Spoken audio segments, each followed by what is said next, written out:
What's up, Mets fans? Welcome back to another Mets Talk Live right here on the channel. And I'm with my very special guest, Anthony from Subway To Shea.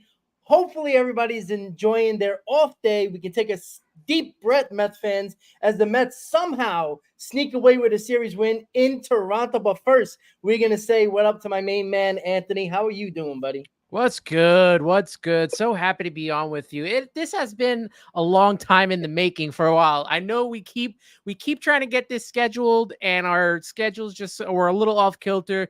Finally on the show. Super excited to talk Mets, and what a better time in the heat of the pennant race after taking 2 of 3, thanks to the MVP of the National League, Francisco Lindor. Absolutely, absolutely. And listen, it was a rough go of it in this series, no doubt. We were very concerned. We were this close to losing 2 out of 3 against the Toronto Blue Jays and almost getting no hit. And just like that, as you said, the MVP of the National League, he better be the National League MVP. The heck with Ohtani comes through once again with that big home run in the 9th. And then the Mets, it seemed like all the weight came off their shoulders when Lindor hit that home run. And I don't know about you, but I was going crazy with Chris on the post game, just absolutely insane. It just is like Mets fans around the country had that big roar after he hit that home run. And listen, we needed that win, man. We definitely needed that win because a lot of people would have been very, very negative, as Mets fans usually are, if we would have lost that game. But it was an outstanding 9th inning for the New York Mets. They played basically one good inning in that series, and it was that 9th inning. Yeah, the Mets have had a rough offensive performance probably for about a good week. I mean, I know they scored 3, 4, 5 runs in some of these games, but definitely in this Toronto Blue Jays series and the last game, who did they play on this weekend? I was at one of the games. Now I don't remember who they played. I'm like drawing a blank. Whoever they lost to, Cincinnati. They lost to Cincinnati on Sunday. They didn't score runs there. Yeah, getting no hit for almost, well, it was 8 full innings. I was at the Mets Braves game this year where they were no hit for what was 8 2/3 innings until JD Martinez hit a solo shot to end that. And that was frustrating to watch. But this team has been resilient the entire season long. You can thank Francisco Lindor. You can thank the pitching from Sean Manaea and Luis Severino, David Peterson, if you want to as well. Carlos Mendoza deserves a lot of credit for keeping these guys fresh and having them turn the page just like that. When Francisco Lindor hit that home run, that kind of just smoothed everything out for the rest of the group. And you could just tell he is the leader of that team, whether you want to call him captain or not. People like the term, people don't like the term. Let's face facts here. He is the leader of this Mets squad, and he needed this performance this season. This clutch Francisco Lindor that we're getting this year needed this to kind of stamp that whole thought of him being a leader, and he's done that. And that clutch home run to tie the game and to turn things around, I mean, you couldn't have asked for anything more. He was in a minor slump himself, as we saw. You saw the offensive struggles this weekend. He's been carrying this team for a better part of this entire year now. After the crazy April that he had, he's been carrying this team on his back with no help. Maybe a little bit from Nimmo earlier on in the season. Definitely not after the All-Star break. Alonso not coming up with clutch hits. And you see when Lindor's not hitting, he was, I think, 1 for 12 in that series against Cincinnati, carried over into this series as well. If he's not hitting and the other guys are not coming up big, you're not getting any offense. Yep. So to see him do what he did and get everyone else going, that's what needed to happen. And I'm so glad that they were able to take the series. If that's the way they have to win games, by all means, do it. Win by all means necessary. Yeah, absolutely. And I always say this, it doesn't matter how you win or how you lose. It's just asking the question, did we win or did we lose? That's all that should matter. No matter how we won it or lose that series, it should just be about the win column and the loss column, not how it happened. And you're 100% right about Lindor. He was struggling. And that's the beauty of baseball, right? It takes one swing to get somebody out of the slump. And we already know Lindor's going to go crazy these last 16 games because that's just the year he has. And with barely any help the entire season, and the defense that he plays is just on another level, and why the MVP should be going to number 12 in Queens. And that's the thing that is frustrating, because we know the writers, most of them or some of them, that are not going to change their vote for Ohtani and switch it to Lindor because of the fact, we all know about the New York bias, and the writers are just in love with Ohtani. And that's okay. Look, it's not saying Ohtani might not deserve it or does deserve it, but it's like, you take Lindor off this Mets team, they're a sub 500 team, and they're not nowhere near where they are right now with 16 games to go. And what's beautiful about what this Mets team is doing is that despite the offensive struggles, they're still finding ways to win ball games over the last 2 weeks. For the most part, they've been winning games, and it's mostly due because of their pitching.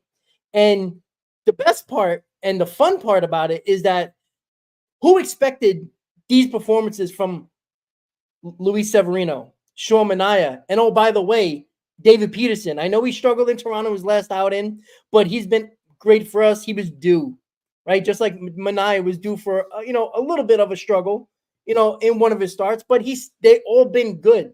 And we got 2 out of the 3 guys in this Phillies series coming up. But something I want to talk about with you, Ant, I don't know if you heard the news. I'm assuming you did. That Kodai Senga might be back for either the Braves series or the Brewers series. It just popped up. I just heard it on WFAN about an hour ago. Yeah, I didn't hear that. Yeah, I was like, I got home. I'm like, really? When did this pop up out of nowhere? So it is possible that he's going to be back for one of those 2 series, and they're leaning towards the Braves series. I want to get your thought before we talk about the Philly series.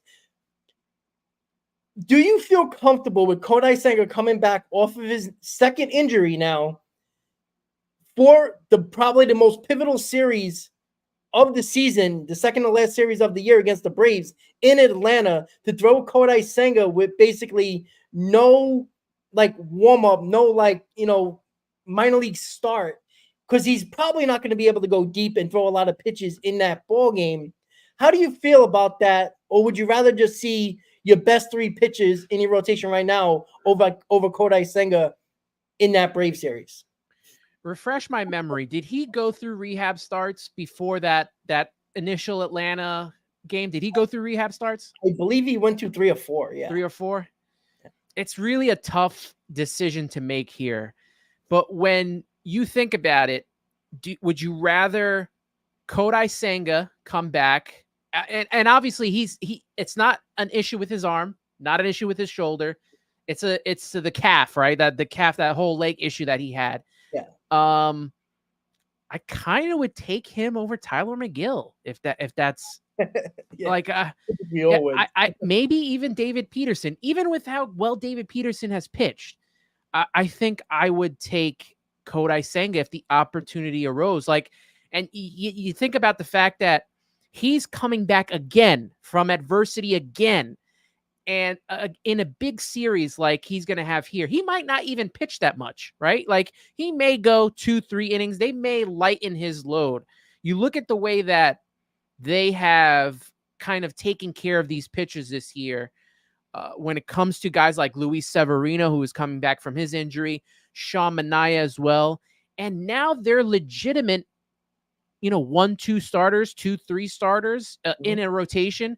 The way they brought back David Peterson from his hip surgery, they have brought these guys back and they have pitched well. So I guess I would go Peterson against the Atlanta Braves and just see how it goes. Maybe give him 2-3 innings and have, I guess, McGill or, someone else ready to go out of the pen, Jose Butto, who, as much as I love Jose Butto, he has not been the same for about a good couple of weeks now. His control has been a little bit off. I mean, he was untouchable coming out of the All-Star break. Now he's a little bit more human.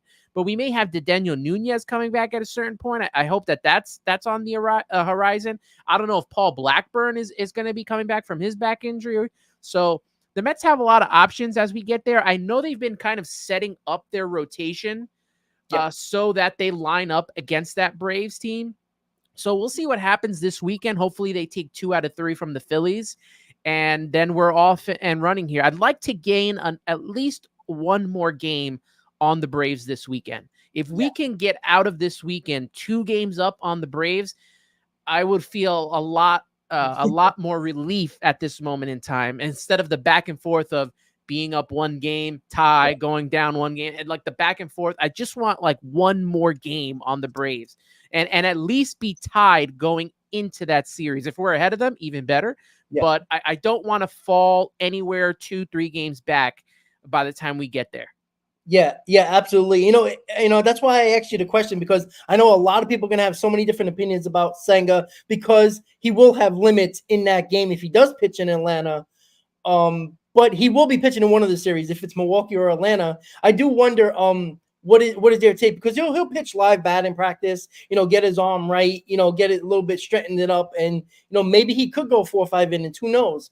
But I think they will piggyback if he does pitch in that series with McGill, or even in the Milwaukee series, that McGill will probably piggyback off of him after he pitches a couple of innings. But you know what? When he did come back, he pitched for that, half a game. He pitched extremely well before he got hurt with the calf.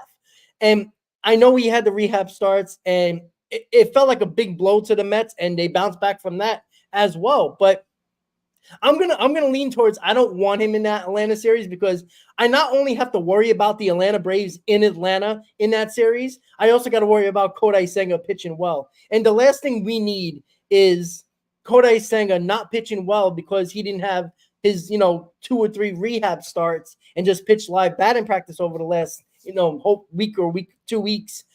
And that Let would me ask you this. Let me ask you this. So he's not going to get any rehab starts in the minor leagues, because that season's gonna, I don't know if it's over or it's gonna end soon. I think it ends the end of this week, if I'm not mistaken, or next week, like early next week. Yeah, he will get no rehab starts if he returns, whether it's at the Braves series or he goes to Milwaukee, or if so, they get into the postseason. He's not going to have any rehab starts unless they do one of those intra-squad games with the minor leaguers and he gets to play there.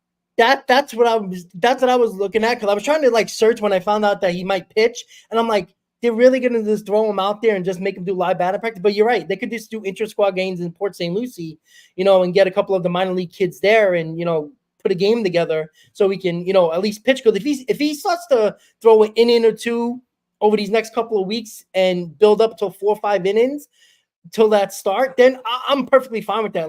I don't care who you would have to, I would think David Peterson might get jumped, because I think they would rather have Severino and Manaea in that Brave series, and then David Peterson would get pushed to Milwaukee.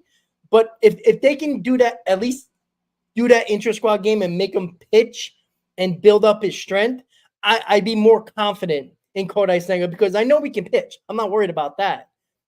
And probably pitch well. I just want him for at least 4 or 5 innings, not 2 or 3, because I feel like you're just going to destroy your bullpen, and you don't know how those games are going to go in that series where you might need your bullpen. I don't want to be shorthanded in the biggest series of the year, most likely. But you're 100% right.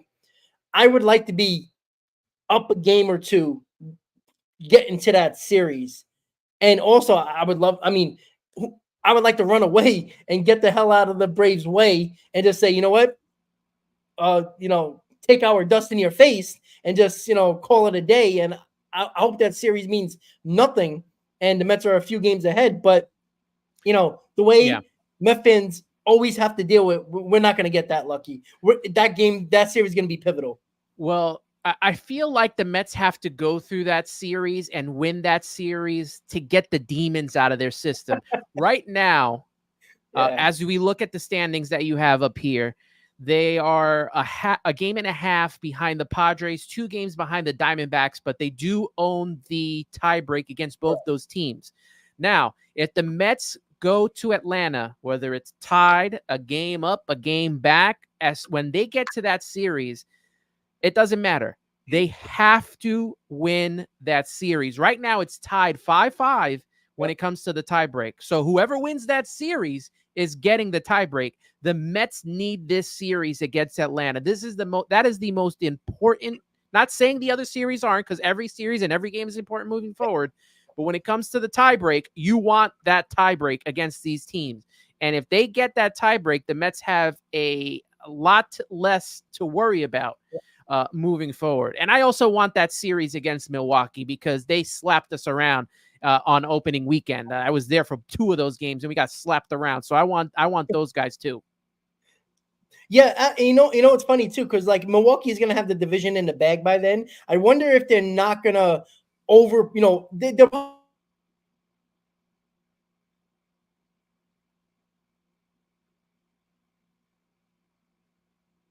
blacked out. Oh, there we go. I'm sorry about that. Of course, tech issues. What else is new? Um, it just happens. That Milwaukee series is going to be very interesting, especially if the Mets do win 2 out of 3 against Atlanta, and they do have that tiebreaker. So now you don't have to worry about being a game, win 1 game over Atlanta Braves, and have to be a game ahead of them to win that 3rd wild card. You can tie with them and you'll be fine. But that Milwaukee series is going to be very interesting, because I don't know how the Brewers are going to play it, because they're going to have the division in hand. We all know that. Will they, hold off on their pitching staff so they can set up for the playoffs? Are they going to play most of the guys, or even play them maybe half a game and take the rest of the guys out and put their bench guys in? So the Mets might have the luxury of facing a team that is not going 100% because they don't have to. I don't. There is a new manager there as well, so he might feel like to play those guys to keep them fresh. We'll see. They might want to play spoilers against the Mets as well, because there's a pretty good chance we might face the Brewers in the wild card series. Yeah. The way it's looking, if they're the 3rd wild card team, they will be playing. If I'm not mistaken, they will play the 3rd best record of the division in National League, if I'm not mistaken. So the Brewers could be the option. So you could be playing them back to back, the end of the season and to start the playoffs, which would be very interesting. And you're right, the Brewers are just, who knew they were going to be this good? And they kicked our ass, and they've been extremely good all season. And kudos to David Stearns, who basically put that team together, even though he's not there anymore. Yeah. It's a lot of his guys. So go figure that he might face Milwaukee in his first time with the Mets as president of baseball ops, and face his former team that he used to run. So that would be very interesting. But we could talk about Atlanta, we could talk about Milwaukee, but first is the Philadelphia Phillies at Philadelphia for 3, and we see the pitching matchups here. We got 2 of our 3 best pitchers in Severino and Peterson, and Quintana, who had a great start his last time out. I'm a little worried opening up this series with Jose Quintana, because it has been a hit or miss with Jose Quintana overall this season. And yes, he pitched well his last start out. I mean, a lot of people were questioning him before that last start, and he pitched really well. But we really don't know what we're going to get from Jose Quintana. He's an enigma. We just don't know. And I want to get your thoughts on this series. We know the Phillies are one of the best teams in baseball. They're a dangerous team. Philadelphia Citizens Bank is a bandbox. I always worry about runs scored in that series. Every game can be 10-9. Like, that's how small this ballpark is, and that's how it plays. I want to get your thoughts overall on this series. What are your concerns, and what do you think the Mets have in favor over the Phillies going into this series starting tomorrow? Yeah, after yesterday and that little outburst that the Mets had in the 9th inning, nice to know that they're going to Citizens Bank to play the Phillies. They always hit well there, and I hope that continues this weekend. This would be a nice weekend for, Brandon Nimmo and Pete Alonso to finally wake up and get some clutch hits and help this team out. I know Pete had that little sac fly in the 9th inning to give the Mets the lead, but I need to see something from these two. I mean, Nimmo has been gone since the All-Star break. Yeah. And Pete has been there. He's got his stats, but he just hasn't been coming up with clutch hits. So that worries me a little bit. I don't know how fast this Phillies team is. I haven't really been paying attention to them, but if they are, I think I kind of want Luis Torrens to be catching in the lineup if that is the case. I know that Alvarez got back-to-back games. He's been playing a lot better. He had a big home run in the 9th inning. But if this is a team with Trey Turner running the bases with a couple of their other guys, I think I might want Torrens to be in this lineup. I just don't know how it's going to go with Jose Quintana. He really has no margin for error. He really has to give another solid outing. You'd like to get game one. If you could steal game one, I'll be perfectly fine with that. I'm comfortable with Luis Severino, but I feel like that would be a trap game. I don't know, man. This is a series that can go either way. Obviously, it does favor the Phillies because they lead in the division by 8 games. The Mets really need to get these games just to stay afloat with the wild card. So taking that game with Luis Severino is important. If they could get the David Peterson one, awesome. Jose Quintana does concern me. But I mean, you can be concerned with any of these starting pitchers. As well as they've pitched, they always have a game where they don't pitch as well, and Citizens Bank Ballpark can kill you. So we'll see. This might come down to a big bullpen weekend for this Mets team. Yeah, absolutely. And you know what? It's been a big topic of conversation with the chat, with a lot of the shows me and CP have done over the last month and a half, when Alvarez has really been struggling offensively and for the most part defensively as well. Hasn't been throwing out runners very well. Blocking balls has been a huge issue with runners on base with Alvarez.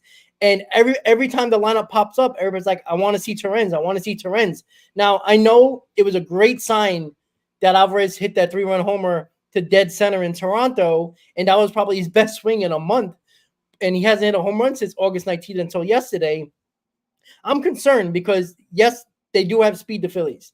And I do wonder, I do think Torrens is going to play at least one of these games because it just kind of makes sense at this point. And, excuse me, I talked about yesterday's game. I was shocked that Alvarez was in a game, a day game after a night game, and he played both games, which was very interesting. But I do wonder. Well, did you hear what Andy Martino was saying? Why they had him in? They liked what they were seeing from him the last few days, with his pitch selection. Even though he wasn't getting hits, they liked what they saw from him at the plate.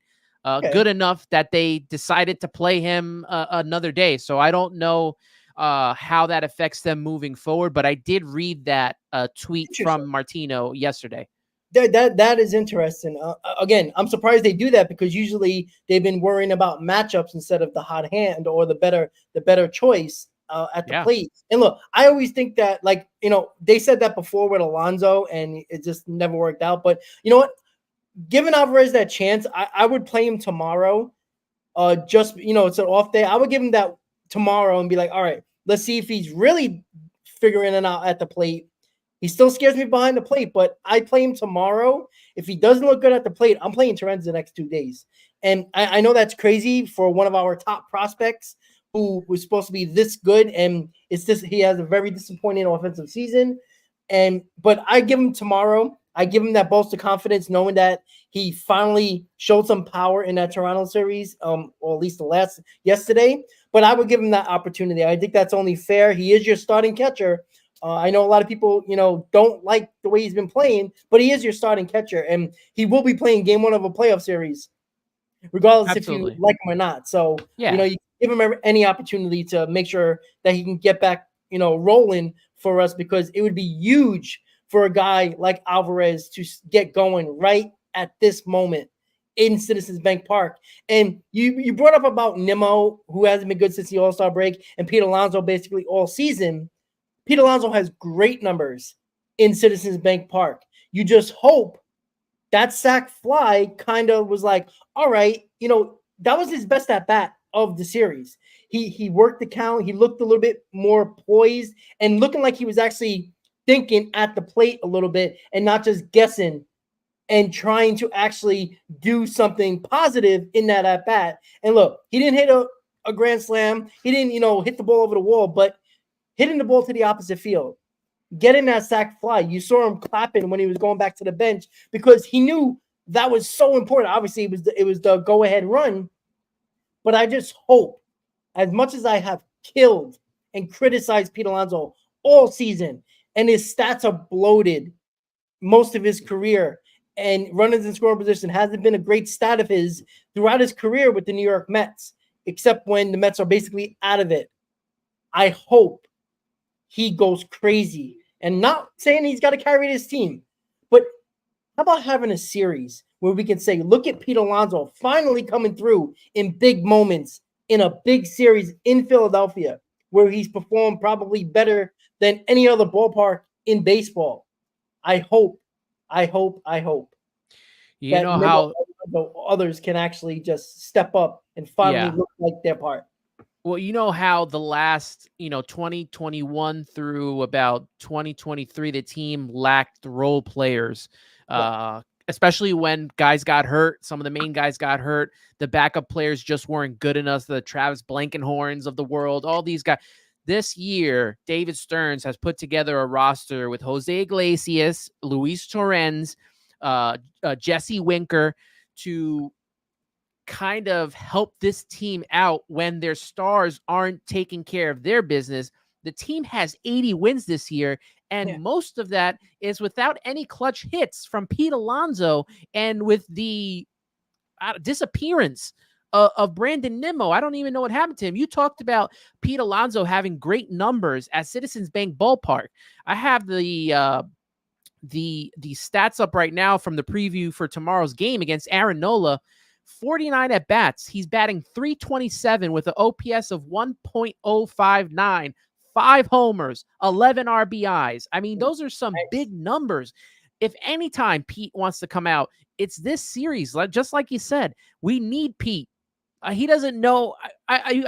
He probably does, but we need him. Like, we need him.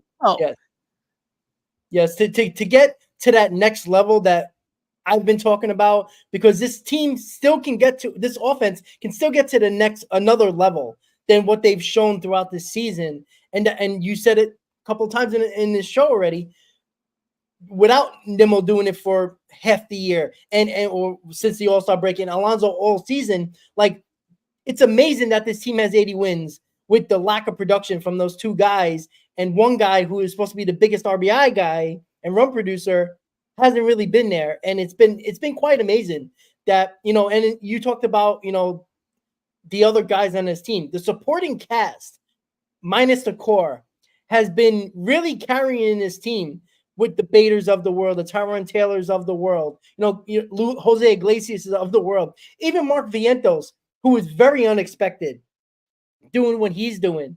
It's amazing that it took a lot of prove-it deals, one-year deals in the pitching department, and the supporting cast, the bench players that have been playing, and even Bader, who got paid $10 million, and everybody thought it was too much money to make Bader a $10 million man and you're starting center fielder. Those guys have done an amazing job, while the other guys haven't really, other than Lindor and Vientos, haven't really been cutting it for most of the season. And it would be a great thing to see if Nimmo and Alonso basically take over this series and win us some ball games, along with Lindor, who we know is going to show up. But if Nimmo and Alonso show up in this series, I think it's going to be a very good next 3 days for our New York Mets in this series, hopefully. Yeah, absolutely. And I'm in line with Cindy McGrath, and I think Junior Swingman as well. They think maybe Nimmo is hurting. I think he is. I think he's just playing through it. We saw him a couple times this season where he swung, and I don't know if he tweaked something or what. I don't think he's fully healed. I mean, I know players go on slumps, but this is a freaking slump, man, that Nimmo's on right now. Like, so I have to assume that he's hurt. Yeah, I said that about a week ago on a pregame show. I felt like that on one of the roundtables, actually. I think Nimmo's hurt. And, I love that he's tough and he's tough as nails and wants to play. And his defense has been a little bit worse as well. And I do wonder if he is hurt. And look, I'm always for guys trying to play through it. But when you're really hurting a team, I'm surprised the Mets never did put him on the IL just to give him a rest, or whatever's hurting him, give him a rest. Not now, obviously. It's kind of too late to do that unless he can't actually play at all. But, like a couple of weeks ago, put him on the IL, make sure he's okay. You have enough outfielders to actually do something, to actually play for him, Tyrone Taylors of the world, guys like that. But I just hope that Nimmo can figure it out. I'm not talking about, going absolutely crazy, big home, 3 or 4 home runs, but getting on base. Because even Nimmo hasn't been the on base guy either, which is worrying. He's been striking out a ton since the All-Star break. And look, if he can just work walks, it benefits this team because of how good he is at working the counts and getting on base for guys like Pete Alonso, Vientos, and possibly Lindor, if he on base at that point, depending on where he is in the lineup. But it would be very interesting to see if Nimmo can actually get going along with Alonso, because we need those guys. Like, I know everybody, look, it's been a great season for the New York Mets, but they could be so much better. And that's the frustrating part, because I don't know if we can win playoff series if Nimmo and Alonso continue to perform like they have going forward. If the Mets do make the playoffs, we can count on Lindor and Vientos as much as we want, but could they take us into the playoffs and carry us the entire playoffs? I mean, possibly, but it would be a lot better if Nimmo and Alonso could help as well. Yeah, and you're going to get a lot better pitching once you get into the postseason as well. You're going to get the top 3 pitchers from these teams. It's so crazy when you look at Nimmo. You look at him now, and you would have never thought he had 70 RBIs, right? I mean, he had a crazy 6-week span where it was just him and Lindor at the top of the lineup, just crushing it. And just to see where he's at right now, I know he's frustrated. He's even talked about it during the post-game pressers. He's taken a lot of it on himself. I hope that he comes out of it, and we really need him, and we really need Alonso. That's it. Yeah, and I like how Nimmo's have been so out front to the media and to the public, to the fans. Like, he knows he's struggling. Like, I mean, any player, I don't care what sport you play, when you're struggling and you're hurting your team. But it is going to be interesting because Nimmo also has really good numbers at Citizens Bank as well. So again, we just hope that this series, again, every series is the biggest series of the year from here on out. With 16 games to go, to have those two guys step up and I'm not even asking to be, go crazy. Be above average. If you're above average than what you have been, this team's going to be very hard to beat, because we have one of the deepest lineups in baseball. And I'm going to stand by that, because 1 through 9 is not easy to go through for any other pitcher. And by the way, we do miss Wheeler in this series, which is huge for the New York Mets. Yeah. Wheeler has been, Cy Young material this year. And, the Mets can't hit Wheeler. They do not hit well against Wheeler at all. Nola, they have beaten up. Allard and Sanchez is kind of a crapshoot. I know both of them have been pretty decent, but I think the Mets have the pitching matchups in this series with Severino and Peterson against those two guys in game 2 and 3. So I think we have the pitching matchup. I would give the pitching matchup to the Phillies in game 1, but the Mets have really hit Nola throughout his career, especially in Citizens Bank as well. So, but you are playing the best team, one of the best teams in baseball. We got to be careful here, because they can score runs with the best of them. And the way Peterson pitched his last time out, you can worry about him in this game. Maybe it's mechanics. I think he said that his arm was lagging behind his body. Every ball was up and away in that Toronto series game that he pitched. And with Severino, he's had a really good season. He's had one good game, one bad game, or one not so good game over the last month or so. I just hope that they play a well-rounded game, because if we lose the series and we play well, it sucks. But having them play well gives me hope for the last 13 games of the season. Even if we don't win this series, even though it would be a bummer, I think they're going to be well ready and hopefully play a well-rounded series against Philly in Citizens Bank. At least I hope so. Yeah, game 1 is so pivotal in this series. That's why Jose Quintana, this is probably the biggest start of the season for him, and probably of his career right now, especially if he's going into free agency. He wants to end on a high note getting into free agency. If they can take game 1, then I desperately want to take game. Game 1, game 2 are the two games I would want to take, because David Peterson is going on 4 days rest on Sunday. I mean, I don't know if he's ever done that before. I don't think so. I actually think he did it one time. I think not too long after the All-Star break. He did it. I think it was because I don't remember why they did that, but he did it again. He pitched pretty decent. They took him out kind of early in the game. Like, no, he didn't go as deep as he was most of the season when he pitched. But I think he did it one other time, if I'm not mistaken. You could be right, but I think he did it one time. Yeah, if he can pitch well on Sunday against that lineup on 4 days rest, I mean, he's going to stay in this rotation. I mean, they decided to skip over Tyler McGill. Yeah. Yep. To get, and McGill had probably his best start so far this season against Toronto, and to skip over him on 5 days rest to go to David Peterson. Maybe they like the lefty righty matchups. Maybe they're just setting it up for the Braves series. I don't know, but every game's important, and I need them to take game 1 with Jose Quintana on the mound. Yeah, and with David Peterson, it shows a tremendous amount of confidence that Mendoza and Stearns is giving Peterson, even with his worst start of the season. And maybe it was just a mechanical issue that he already fixed, and that's why they changed to 4 days with Peterson instead of Tyler McGill, who had his best outing of the season.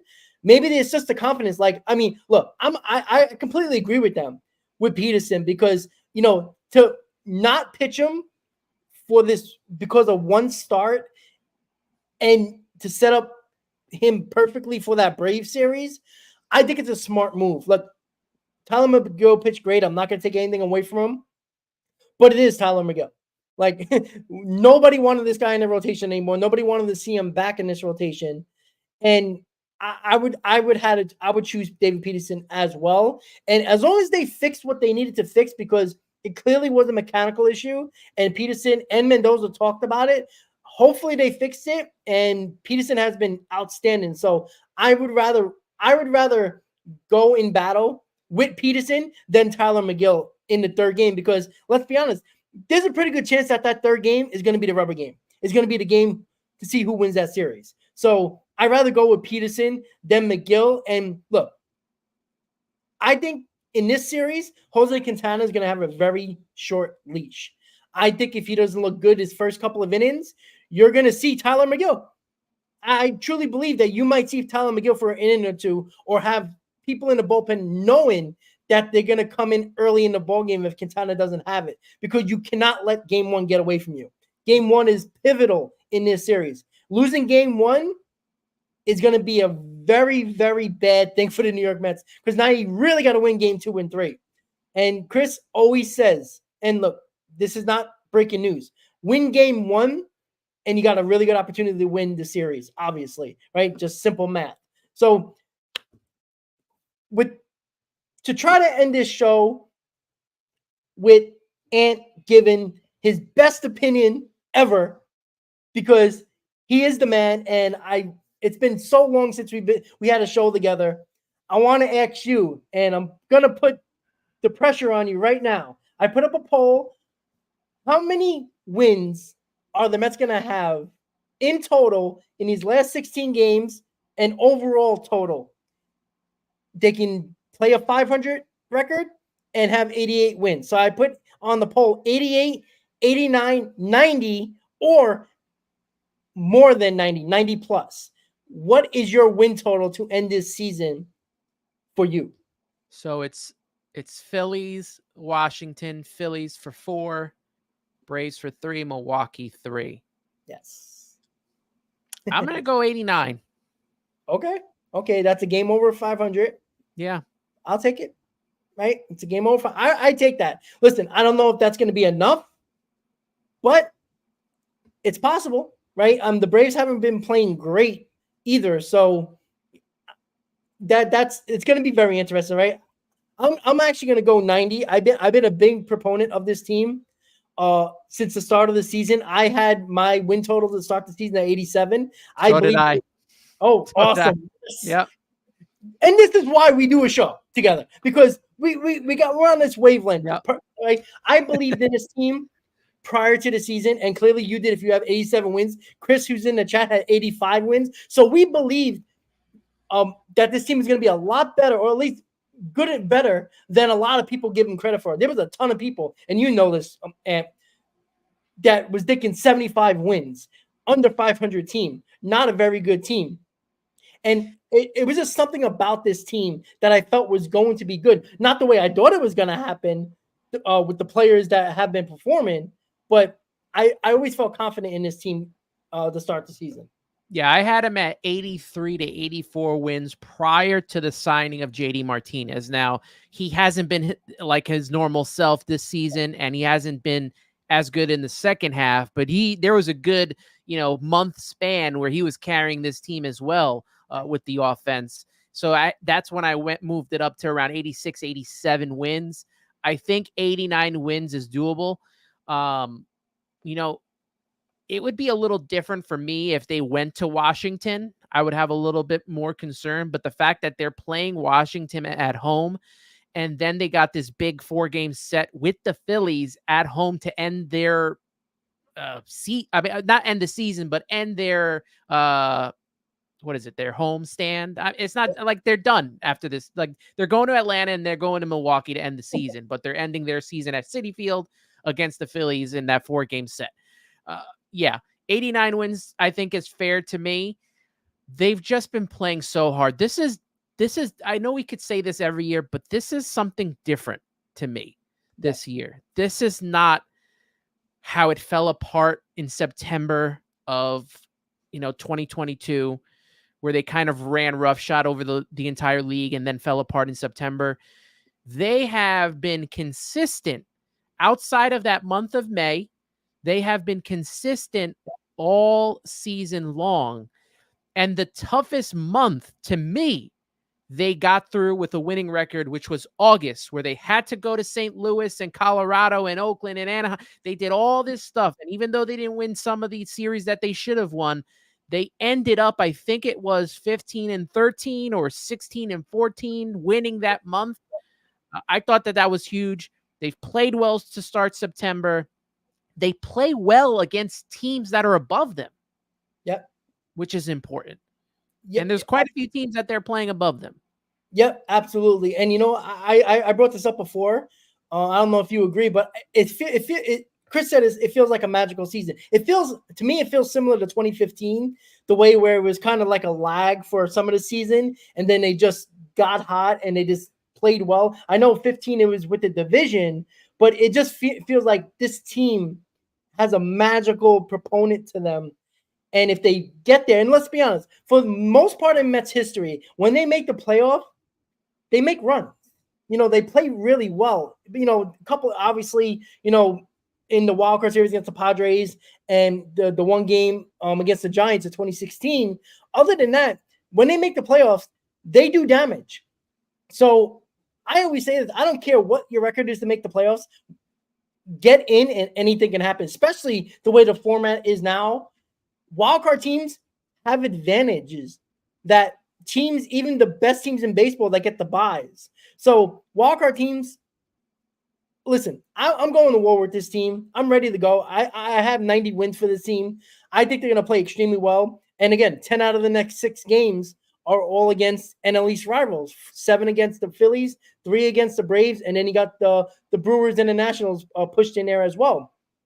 Yeah, 90 wins, more power to them. I'll take 90 wins. Yeah. I'll take that in a heartbeat. Absolutely. Yeah, just get in, and then, like you said, anything is possible. Just get into the playoffs, and anything is possible. Absolutely. So this has been a really good show. I appreciate everybody in the chat hanging out with us on Mets Talk Live with our special guest, Subway To Shea. Your final thoughts before we end the stream, and let everybody know what's going to be happening on your podcast going forward, buddy. Yeah, you could check out Subway To Shea. I also have my own YouTube page. You could check that out. Subscribe. Helps out a lot. Make sure you're subscribing here if you're not doing it. Rob puts together great content all year long. And it'd be nice if we get into the playoffs so we could do more of this type of content on a daily basis. But you can catch out Subway To Shea on Sundays at 9 p.m. this week for sure. Next week is a Sunday night game, so I'll probably be on Monday at some point. So be on the lookout for that. If you like to listen to podcasts instead, You can catch it on Apple Podcasts and Spotify, and follow me on Instagram, TikTok, and X at Subway To Shea. Absolutely. So make sure you subscribe to the channel, listen to his podcast, follow him on X as well. He does great work. Always a fun time with Ant. It hasn't been enough, but we definitely scheduling has been absolutely insane for us. We've tried so many times to have a show together, and we finally did on this off day with 16 games to go. The Mets record is 80-66, 16 games to go, 10 against NL East rivals, and tomorrow starts a big series against the Philadelphia Phillies. And it's always a pleasure. Hopefully we do this again very, very soon. And you have a great night, my friend. Absolutely, brother. Shout out to the chat, everyone in there. Appreciate you for tuning in and putting in your input. And you'll be on the show in the next couple of weeks. So be on the lookout as Rob joins Subway To Shea. Absolutely, guys. Everybody in chat, have a great night. We'll see you. I'll see you tomorrow for a pregame. Let's go, Mets, guys. We'll see you next time. Have a great night, guys.